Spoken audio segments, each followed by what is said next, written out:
नमस्कार, प्रस्तुत है कोविड-19 पर विशेष समाचार कार्यक्रम।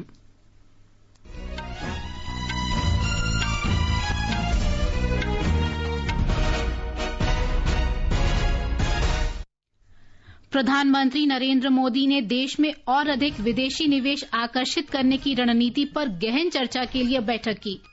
स्वास्थ्य मंत्रालय ने कहा, कोविड-19 से ठीक होने वाले मरीजों की संख्या बढ़कर 25% से अधिक हुई। मामलों के दोगुने होने की दर 11 दिन हुई।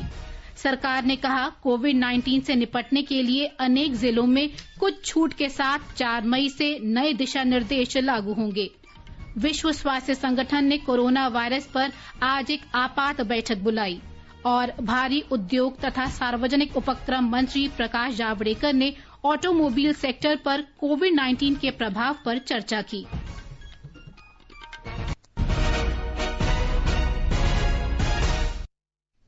कोविड-19 पर विशेष समाचार कार्यक्रम में अपनी सहयोगी दिव्या तोमर के साथ मैं प्रियंका अरोड़ा। प्रधानमंत्री नरेंद्र मोदी ने निवेशकों की सभी समस्याओं का समाधान सक्रियता के साथ करने और उन्हें केंद्र तथा राज्य सरकारों की आवश्यक मंजूरियां निश्चित समय सीमा के भीतर देने के लिए सभी संबद्ध पक्षों को निर्देश दिया है। श्री मोदी ने आज दिल्ली में एक बैठक में देश में और अधिक विदेशी निवेश आकर्षित करने की रणनीति पर विस्तृत चर्चा की। अर्थव्यवस्था को गति देने और स्थानीय निवेश को प्रोत्साहित करने पर भी चर्चा की गई। बैठक में कहा गया है कि देश में उपलब्ध मौजूदा औद्योगिक भूमि पर बुनियादी ढांचा विकसित करने की योजना बनाई जानी चाहिए और उद्योगों को आवश्यक वित्तीय सहयोग उपलब्ध कराना चाहिए। देश में तेजी से निवेश लाने की विभिन्न रणनीतियों और घरेलू क्षेत्रों को बढ़ावा देने पर भी विचार विमर्श किया गया। राज्यों को निवेश के लिए आकर्षित बनाने की नीतियों पर भी चर्चा की गई। बैठक में कहा गया कि विभिन्न मंत्रालयों द्वारा शुरू किए गए सुधार जारी रहने चाहिए और औद्योगिक विकास तथा निवेश को बाधित करने वाली समस्याओं का समयबद्ध ढंग से समाधान करना चाहिए। बैठक में वित्त मंत्री, गृह मंत्री, वाणिज्य और उद्योग मंत्री तथा वरिष्ठ अधिकारियों ने हिस्सा लिया। भारी उद्योग और सार्वजनिक उपक्रम मंत्री प्रकाश जावड़ेकर ने आज भारतीय ऑटोमोबाइल उद्योग के कुछ मुख्य कार्यकारी अधिकारियों के साथ उद्योग पर कोविड-19 के प्रभाव पर चर्चा की। श्री जावड़ेकर ने वीडियो कॉन्फ्रेंस के जरिए हुई इस बैठक में महामारी के प्रभाव को कम करने के सुझाव को सुना। बैठक में ऑटोमोबाइल उद्योग को मदद देने, आजीविका और संसाधनों पर भी विचार विमर्श किया गया। उद्योगपतियों ने ऑटोमोबाइल उद्योग की पूरी श्रृंखला को खोलने, डीलर को सहयोग करने, रोजगार मांग को प्रोत्साहन देने और वित्तीय सहयोग की जरूरत पर चर्चा की। They gave the scenario of the industry and importance of the industry. As everybody knows, it is mass employment generator. It's taxpayer also. Maximum GST comes from it. Then this has a contribution in GDP and manufacturing GDP and on all parameters and even in exports. So this industry is very important for India and we have to bring them back on the wheels. Overall, there were many discussions and many demands of GST cut, then employment support, retail chain support, supplier support, liquidity support. केंद्रीय मंत्री ने आश्वासन दिया कि उनका मंत्रालय सभी सुझावों पर विचार विमर्श करेगा और उनकी मांगों को संबद्ध मंत्रालयों, परिवहन, वाणिज्य और वित्त आदि के समक्ष रखेगा। श्री जावड़ेकर ने बताया कि उद्योगपतियों ने कोविड-19 से निपटने में प्रधानमंत्री के नेतृत्व की सराहना की। देश में पिछले 24 घंटे के दौरान कोविड-19 महामारी से 1718 व्यक्ति संक्रमित हुए हैं। संक्रमित व्यक्तियों की कुल संख्या अब 33,050 पर पहुंच गई है। स्वास्थ्य मंत्रालय के अधिकारी ने आज नई दिल्ली में बताया कि पिछले 14 दिनों के दौरान संक्रमित व्यक्ति के स्वस्थ होने की दर में वृद्धि हुई है। इस तरीके से अगर हम देखें तो हम पाते कि हमारे देश में टोटल रिकवरी रेट प्रेजेंटली 25.19% है। रिकवरी रेट के अंदर हम एक प्रोग्रेसिव ट्रेंड ऑब्जर्व कर रहे हैं। जैसा कि आप लोगों को इससे पहले भी बताया है कि 14 दिन पहले का अगर रिकवरी रेट देखें तो वह 13.06% था, जो कि अब बढ़कर 25% के ऊपर पहुंच गया है। यह एक बहुत ही पॉजिटिव साइन है। स्वास्थ्य मंत्रालय के अधिकारी ने बताया कि पिछले 24 घंटे के दौरान इस घातक वायरस से 67 लोगों की मौत हो गई है और 630 लोग स्वस्थ हुए हैं। फिलहाल देश में कोरोना रोगियों के दोगुना होने की दर 11 दिन हो गई है। अगर हम देखें तो देश का डबलिंग रेट जो कि लॉकडाउन से पहले 3.4 पर था, वह प्रोग्रेसिवली बढ़कर अब 11 दिन हो गया है और कई स्टेट्स उस संबंध में अच्छा परफॉर्म कर रही हैं। जैसे कि अगर हम देखें कि जो स्टेट देश के डबलिंग रेट से बेटर परफॉर्म कर रही हैं, यानी कि वहां पर केसेस की डबलिंग 11 दिन से भी ज्यादा हो रही है, 11 से 20 दिन के बीच में देखें तो हम देखते हैं कि दिल्ली में, उत्तर प्रदेश में, जम्मू कश्मीर में, उड़ीसा, राजस्थान, तमिलनाडु, पंजाब, इन स्टेट्स में डबलिंग रेट 11 से 20 दिन के बीच में पाया गया है। साथ ही 20 से 40 दिन का डबलिंग रेट कर्नाटका, लद्दाख, हरियाणा, उत्तराखंड और केरला में देखा गया है। कोविड-19 महामारी से मृत्यु दर 3.2% है और मृतकों में 78% लोग किसी अन्य बीमारी से भी पीड़ित हैं। अभी तक देश में 8,324 व्यक्ति कोविड-19 बीमारी से उबर चुके हैं और जो कुल मामलों का 25.19% है। फिलहाल 23,651 लोगों का इलाज चल रहा है। स्वास्थ्य मंत्रालय ने गैर कोविड स्वास्थ्य सुविधा केंद्र में संक्रमित या संदिग्ध मामलों के लिए दिशा निर्देश जारी किए हैं। ऐसे केंद्रों में संक्रमण मुक्ति की प्रक्रिया पूरी करने के बाद स्वास्थ्य सेवाएं जारी रखी जा सकती हैं। हाइड्रोक्सी क्लोरोक्वीन के इस्तेमाल के विस्तृत दिशा निर्देश पिछले महीने की 23 तारीख को जारी किए गए थे। आईसीएमआर राज्यों में रैपिड एंटीबॉडी टेस्ट किट के इस्तेमाल के संबंध में समन्वय कर रहा है। स्वास्थ्य मंत्रालय के अधिकारियों ने कहा है कि ये समझने की जरूरत है कि इस जांच की सीमित उपयोगिता है। पिछले 5 दिन में 49,800 लोगों की जांच की गई है।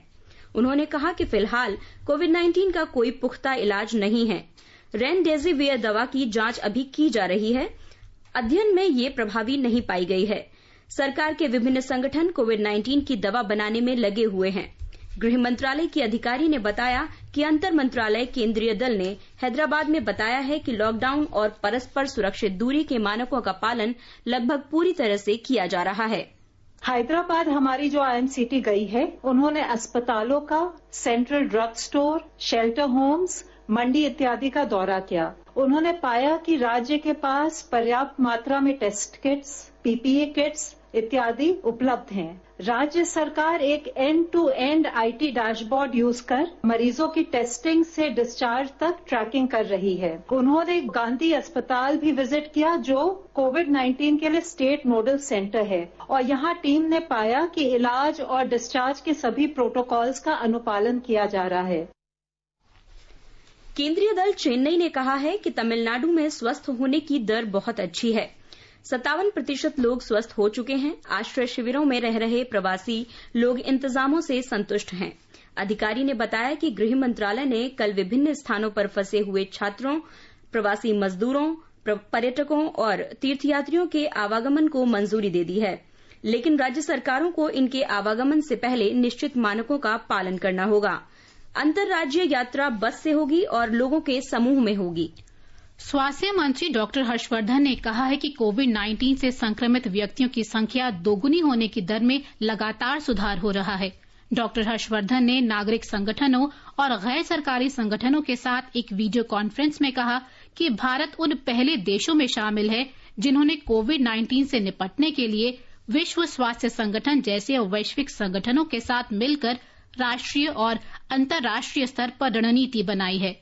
उन्होंने कहा कि सरकार ने सक्रियता की नीति अपनाई है और परिस्थितियों के अनुरूप बदलाव किया है। केंद्रीय मंत्री ने देश भर में फंसे हुए लोगों की मदद करने के लिए गैर सरकारी संगठनों की सराहना की। उन्होंने कहा कि देश भर में 92,000 से ज्यादा गैर सरकारी संगठनों ने जरूरतमंद लोगों को भोजन और अन्य वस्तुएं उपलब्ध कराई हैं। गृह मंत्रालय ने कहा है कि कोविड-19 से निपटने के नए दिशा निर्देश 4 मई से लागू होंगे। इनमें कुछ जिलों में कई तरह की छूट दी जाएंगी। गृह मंत्रालय की प्रवक्ता ने कहा है कि इस बारे में ब्यौरा अगले कुछ दिनों में जारी किया जाएगा। मंत्रालय ने पूर्णबंदी की स्थिति पर कल व्यापक समीक्षा बैठक की। लॉकडाउन के कारण अब तक स्थिति में काफी सुधार हुआ है। प्रवक्ता ने बताया कि इन सुधारों का फायदा सुनिश्चित करने के लिए पूर्णबंदी के दिशा निर्देशों का 3 मई तक सख्ती से पालन किया जाना चाहिए। केंद्र सरकार ने राज्यों से ट्रक और अन्य मालवाहक वाहनों को मुक्त आवागमन सुनिश्चित करने को कहा है। गृह सचिव अजय भल्ला ने राज्यों के मुख्य सचिवों को लिखे एक पत्र में कहा है कि स्थानीय अधिकारियों को देश भर में राज्यों की सीमाएं पार करने के लिए अलग प्रवेश पत्र नहीं मांगना चाहिए। उन्होंने पहले जारी किए गए आदेशों का उल्लेख करते हुए दोहराया कि ट्रक के आवागमन के लिए अलग प्रवेश पत्र की आवश्यकता नहीं है। उन्होंने कहा कि देश में लॉकडाउन के दौरान आवश्यक वस्तुओं और सेवाओं की आपूर्ति श्रृंखला बनाए रखने के लिए जरूरी है। गृह सचिव ने राज्यों से कहा है कि राज्यों और केंद्र शासित प्रदेशों से कहा है कि यह सुनिश्चित किया जाना चाहिए कि जिला अधिकारी और अन्य एजेंसी इस संबंध में पूरी तरह से अवगत हों। उन्होंने पत्रों में ऐसी खबरों का भी उल्लेख किया है कि ट्रक के मुक्त आवागमन के लिए अलग प्रवेश पत्रों की मांग की जा रही है। भारत ने 25 देशों को मानवीय मदद के रूप में 28 लाख हाइड्रोक्सी क्लोरोक्वीन गोलियां उपलब्ध कराई हैं। विदेश मंत्रालय के प्रवक्ता अनुराग श्रीवास्तव ने आज बताया कि भारत ने पैरासिटामोल की 19 लाख गोलियां भी विदेशों में दी हैं। इसके अलावा 87 देशों को हाइड्रोक्सी क्लोरोक्वीन तथा पैरासिटामोल की गोलियां व्यावसायिक आधार पर भेजी जा रही हैं। श्री श्रीवास्तव ने बताया कि भारत कोविड-19 महामारी से निपटने के लिए विदेशों से अनुरोध आने पर रैपिड रिस्पांस टीम तेजी से तैनात कर रहा है। इसमें डॉक्टर, नर्स और स्वास्थ्य कर्मी शामिल हैं। ये दल अभी मालदीव और कुवैत में तैनात किए गए हैं। महामारी से निपटने के लिए भारत दुनिया भर में सहयोगी देशों के साथ लगातार जुड़ा हुआ है। पिछले सप्ताह प्रधानमंत्री नरेंद्र मोदी ने इंडोनेशिया के राष्ट्रपति और आयरलैंड, सिंगापुर, कनाडा और बांग्लादेश के प्रधानमंत्रियों से बात की थी। प्रधानमंत्री ने आज म्यांमार की स्टेट काउंसिलर से भी बात की। सूक्ष्म, लघु और मध्यम उद्योग मंत्री नितिन गडकरी ने छोटे उद्योगों के लिए बैंकों की योजनाओं, नवाचार और अनुसंधान से संबंधित एक पोर्टल जारी किया। ideas.msme.gov.in पर केंद्र सरकार, राज्य सरकारों और केंद्र शासित प्रदेश की सभी योजनाओं की जानकारी दी गई है। यहां छोटे उद्योगों के लिए नवाचार और अनुसंधान भी रखे गए हैं। इस पर पूंजी के प्रवाह और विदेशी कारोबारी गठबंधन की सुविधा भी दी गई है। श्री गडकरी ने कहा कि इस पोर्टल से छोटे उद्योगों को बहुत फायदा होगा। भारतीय रिजर्व बैंक ने आज नियमन से जुड़ी सुविधाओं में सभी बैंकों के लिए विस्तार कर दिया। इसमें वे बैंक भी शामिल हैं जो म्यूचुअल फंडों के लिए विशेष तरलता योजना SLS-MS योजना के तहत म्यूचुअल फंडों को अतिरिक्त तरलता समर्थन देने के लिए अपने संसाधनों का उपयोग कर रहे हैं, और वे भी जो रिजर्व बैंक से वित्तीय समर्थन ले रहे हैं। गौरतलब है कि इस सप्ताह रिजर्व बैंक ने ग्राहकों द्वारा पैसा वापस मांगने के दबाव से जूझ रहे म्यूचुअल फंडों को समर्थन देने के लिए 50,000 करोड़ रुपए की SLS-MS योजना की घोषणा की थी। ये समाचार हमारी वेबसाइट newsonair.com/hindi पर भी उपलब्ध हैं। हमारे mobile app news on AIR पर भी उपलब्ध हैं।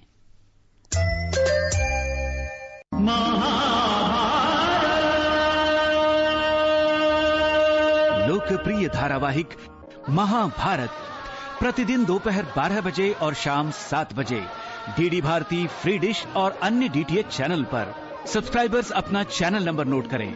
DD 60, Tata Sky 1194, Airtel 151, Sun Direct 326, Videocon DTH 480, Dish TV 197 और डेन 522। समय याद रखें, दोपहर 12 बजे और शाम 7 बजे। प्रतिदिन देखें लोकप्रिय धारावाहिक महाभारत। अथ श्री महाभारत कथा।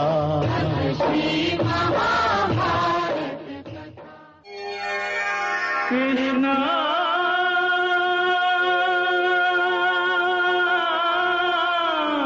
दर्शकों का पसंदीदा धारावाहिक श्री कृष्ण जल्द आ रहा है DD नेशनल, फ्री डिश और अन्य DTH चैनल पर।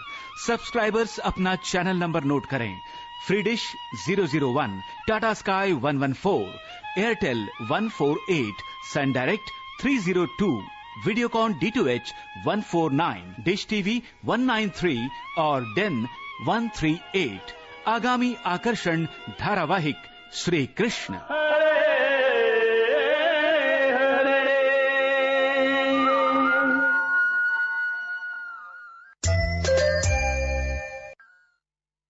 ये आकाशवाणी है। आगे बढ़ने से पहले मुख्य समाचारों पर एक नजर। प्रधानमंत्री नरेंद्र मोदी ने देश में और अधिक विदेशी निवेश आकर्षित करने की रणनीति पर गहन चर्चा के लिए बैठक की। स्वास्थ्य मंत्रालय ने कहा, कोविड-19 से ठीक होने वाले मरीजों की संख्या बढ़कर 25% से अधिक हुई। मामलों के दोगुने होने की दर 11 दिन हुई। सरकार ने कहा, कोविड-19 से निपटने के लिए अनेक जिलों में कुछ छूट के साथ 4 मई से नए दिशा निर्देश लागू होंगे। विश्व स्वास्थ्य संगठन ने कोरोना वायरस पर आज एक आपात बैठक बुलाई और भारी उद्योग तथा सार्वजनिक उपक्रम मंत्री प्रकाश जावड़ेकर ने ऑटोमोबाइल सेक्टर पर कोविड-19 के प्रभाव पर चर्चा की।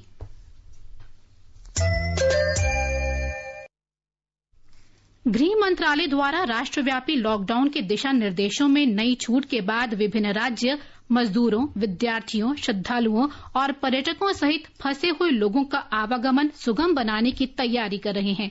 बिहार, झारखंड, गुजरात और कुछ अन्य राज्यों ने फंसे हुए लोगों का रजिस्टर तैयार करने के लिए नोडल अधिकारी नियुक्त कर दिए हैं। ये राज्य इन लोगों के आवागमन के दौरान अपनाई जाने वाली मानक संचालन प्रक्रिया भी तैयार कर रहे हैं। ब्यौरा हमारे संवाददाता से। केंद्र सरकार ने लॉकडाउन में फंसे लोगों के अंतर्राज्यीय परिचालन की घोषणा का सभी ने स्वागत किया है। इस निर्णय ने प्रवासी श्रमिकों, छात्रों, तीर्थयात्रियों, पर्यटकों और अन्य उन सभी लोगों की चिंताओं को दूर किया है जो अपने घर वापस जाना चाहते थे।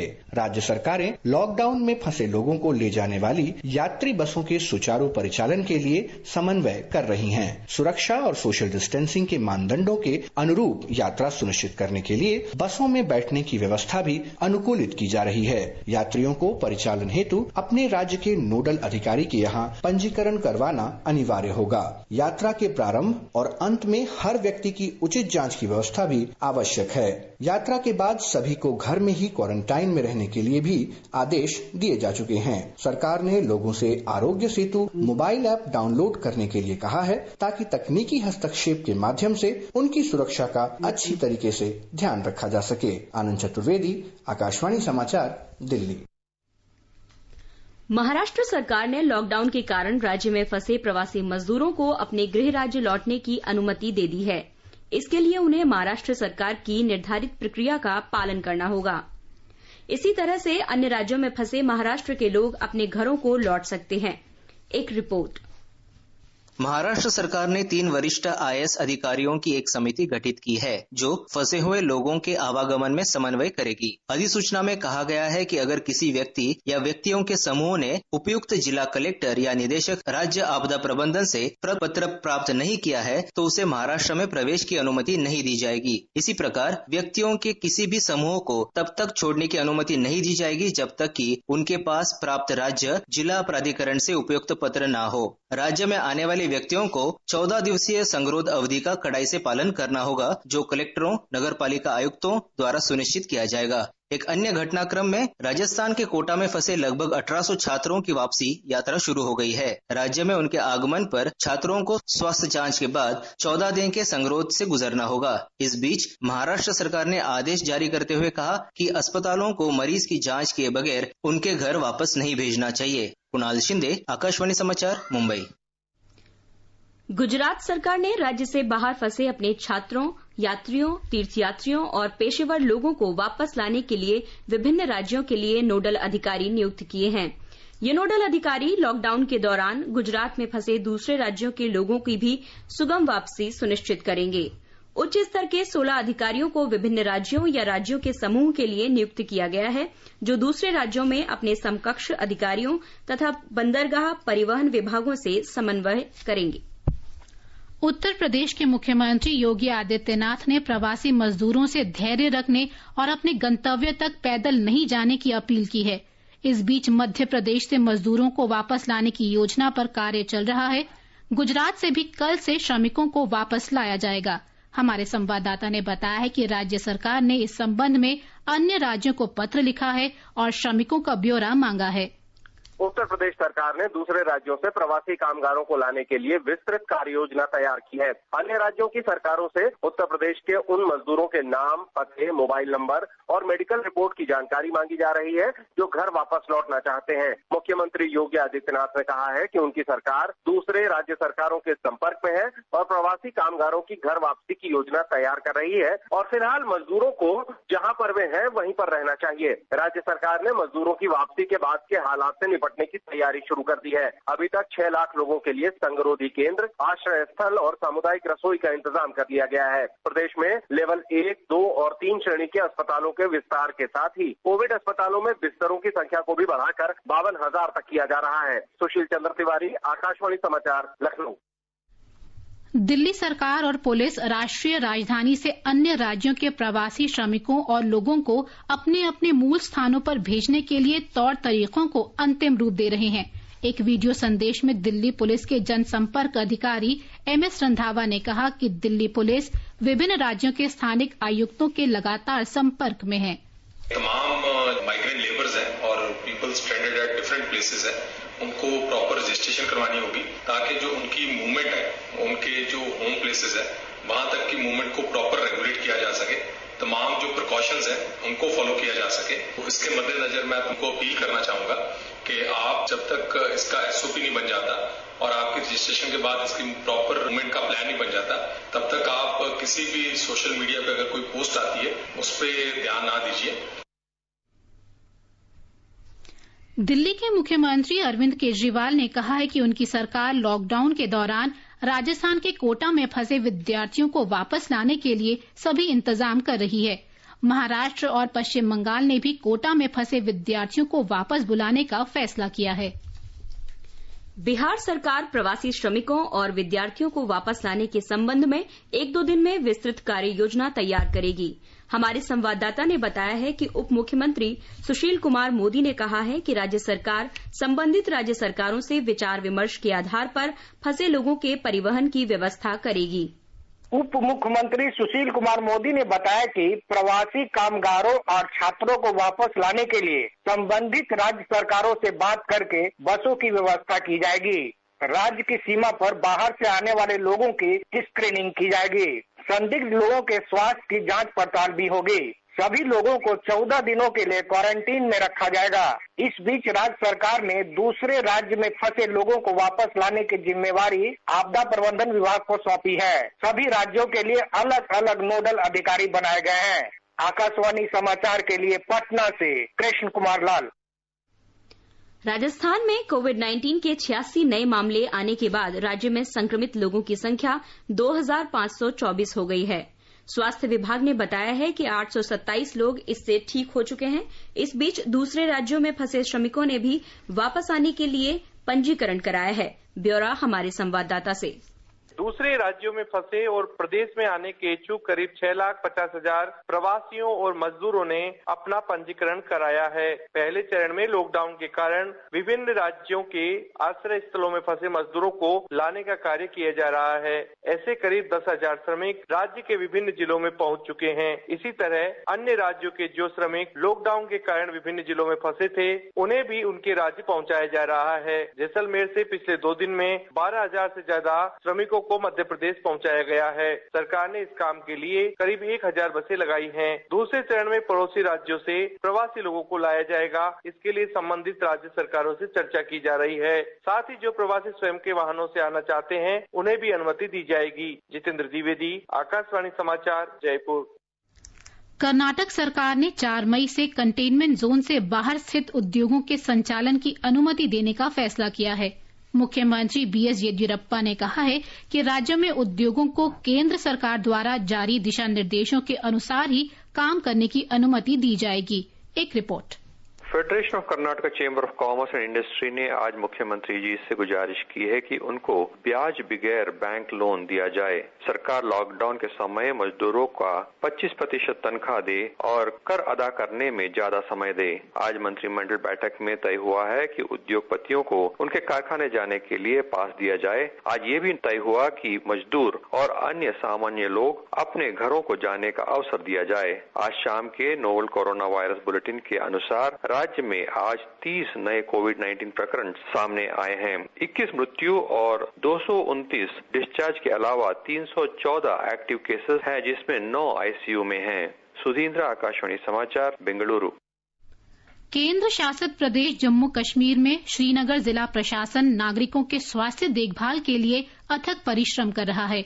प्रशासन ने श्रीनगर के लोगों को कल से अनिवार्य रूप से मास्क पहनने का निर्देश जारी किया है ताकि कोविड-19 के फैलाव को रोका जा सके।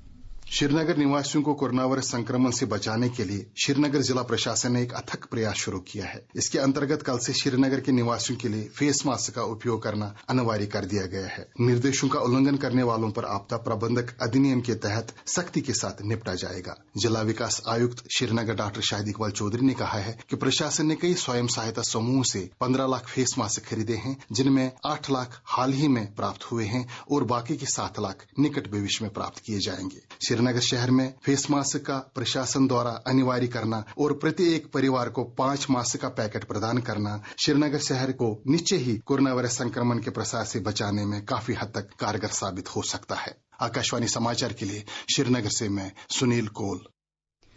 केंद्र सरकार ने लॉकडाउन के दौरान कुछ प्रतिबंधों के साथ आर्थिक गतिविधियों और रोजगार सृजन की अनुमति देने के साथ ही राज्यों ने संबंधित कदम उठाए हैं। गुजरात में विभिन्न जिलों में मनरेगा के अंतर्गत 1,11,000 से अधिक कामगार आज काम पर पहुंच गए हैं। राज्य सरकार ने जल संरक्षण अभियान के सुजलाम सुफलाम के तीसरे चरण के लिए 414 करोड़ रुपए आवंटित किए हैं। श्री कुमार ने कहा कि सुजलाम सुफलाम अभियान के तहत राज्य में चेक डैम और नदियों को गहरा करने जैसे विभिन्न जल संरक्षण कार्य शुरू है, जिसमें 46,000 से अधिक श्रमिक लगे हुए हैं। राज्य में 243 निजी निर्माण परियोजनाओं का काम भी फिर से शुरू हुआ है, जिसमें नगर निगम के सीमा में आई निर्माण परियोजनाएं भी शामिल है, जहां श्रमिकों को रहने की सुविधा प्रदान की गई है। राज्य में अब तक 22,000 निर्माण मजदूरों ने काम शुरू कर दिया है। उन्होंने कहा कि इसके अलावा राज्य में विभिन्न नगर निगमों की 640 जितनी निर्माण परियोजनाओं को भी फिर से शुरू कर दिया है। अपर्णा खून, आकाशवाणी समाचार, अहमदाबाद। विश्व स्वास्थ्य संगठन कोरोना वायरस की स्थिति पर आज एक आपात बैठक आयोजित करेगा। संगठन के महासचिव एधनॉम घेब्रेयेसस ने कल ये जानकारी दी। इस बीच विश्व स्वास्थ्य संगठन के स्वास्थ्य आपात कार्यक्रम के कार्यकारी निदेशक माइकल रेयान ने आशा व्यक्त की है कि चर्चित दवा रेमडेसिविर और अन्य दवाएं कोविड-19 के उपचार में कारगर होंगी। विभिन्न मंचों पर चल रहे फर्जी समाचारों को रोकने के प्रयासों के तहत हम तथ्यों की जांच के आधार पर आपको भ्रामक खबरों के प्रति सचेत करते हैं। सरकार ने इन दावों को खारिज किया है कि मेथनॉल, एथेनॉल और ब्लीच पीने से कोविड-19 का इलाज या बचाव किया जा सकता है। सूचना और प्रसारण मंत्रालय ने कहा है कि ऐसा करना बेहद खतरनाक हो सकता है। मेथनॉल, एथेनॉल और ब्लीच जहर हैं और इनके पीने से विकलांगता और मृत्यु हो सकती है। नई दिल्ली के सीताराम भरतिया विज्ञान और अनुसंधान संस्थान नई दिल्ली में वरिष्ठ परामर्शदाता डॉक्टर अमरचंद बजाज ने आकाशवाणी से बातचीत में नोवेल कोरोना वायरस को मात देने के लिए परस्पर सुरक्षित दूरी बनाए रखने की आवश्यकता पर बल दिया। तो सोशल डिस्टेंसिंग की बात करें, जहां जरूरत ना हो उसमें घर से बिल्कुल बाहर ना निकले, कोशिश करें कम से कम बाहर निकलना है। जहां आप 2 लोग खड़े हैं, जितना मैक्सिमम फासला 2 लोग बीच में हो सके कोशिश करें 2 मीटर दूर खड़े रहें, नहीं तो कम से कम 1 मीटर दूर खड़े रहें। आकाशवाणी का समाचार सेवा प्रभाग आज फोन इन कार्यक्रम में कोविड-19 पर विशेष परिचर्चा प्रसारित करेगा। ये विशेश कार्यक्रम आज रात 9:10 पर FM गोल्ड और अतिरिक्त मीटरों पर सुना जा सकता है। श्रोता 1800115767, 011-233-14444 पर कॉल करके विशेषज्ञों से सवाल पूछ सकते हैं। रेलवे ने कोविड-19 महामारी के कारण जारी लॉकडाउन के दौरान 30 लाख से ज्यादा जरूरतमंद लोगों को मुफ्त भोजन वितरित किया है। ये भोजन रेलवे स्टेशनों पर भोजन की तलाश में आए जरूरतमंद और फंसे हुए लोगों, प्रवासी मजदूरों, बच्चों और गरीबों में बांटा गया है। हमारे संवाददाता ने खबर दी है कि IRCTC ने 17 लाख से अधिक लोगों को भोजन वितरित किया है।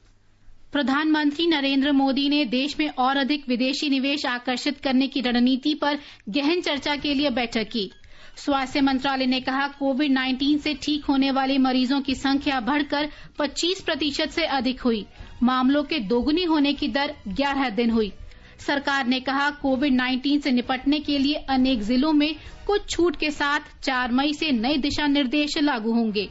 विश्व स्वास्थ्य संगठन ने कोरोना वायरस पर आज आपात बैठक बुलाई है और भारी उद्योग तथा सार्वजनिक उपक्रम मंत्री प्रकाश जावड़ेकर ने ऑटोमोबाइल सेक्टर पर कोविड-19 के प्रभाव पर चर्चा की। इसके साथ ही कोविड-19 पर विशेष समाचार कार्यक्रम का ये अंक समाप्त हुआ। नमस्कार।